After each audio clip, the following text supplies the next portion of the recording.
Good morning, everyone. The first reading for our Masses today is taken from the Acts of the Apostles. Rather, I'd say, almost an amusing story. Paul and some of the disciples were taken before the justice system, were found to have offended everybody. They were beaten and they were thrown in jail. And while they were in jail, they were praying and singing. And suddenly there was a massive earthquake, and all their chains fell off and all the gates of the jail opened up.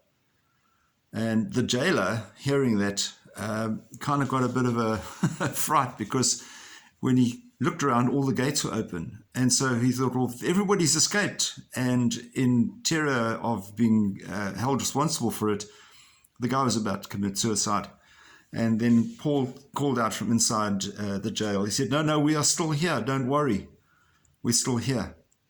And needless to say, this had a very powerful effect on the jailer, who was immediately baptized himself, went home, his whole family was converted, and they all celebrated and had a wonderful time.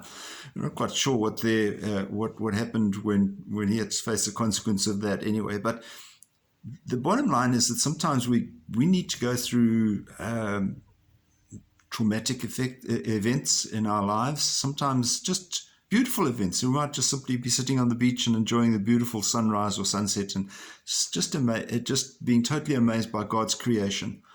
And it has a profound effect on us. I remember as a child, as a teen, walking past the church where I was baptized and received my first communion and so forth, and saying to somebody I was walking with, my best friend lives here. And the person I was walking with, also a very strong Catholic, sort of was very cynical about this. So, how can your best friend be living here? And I suppose it was a communication breakdown, because her belief was that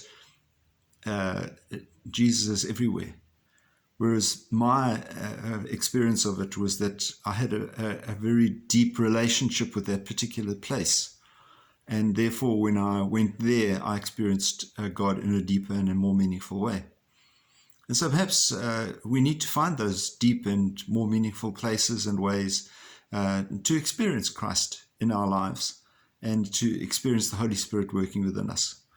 So I wish you a happy and a beautiful day, and hopefully you find your beautiful and your special place today, and that it's a very spiritual and a growing experience for you. May God bless you and keep you safe, and we'll see you again. Bye-bye.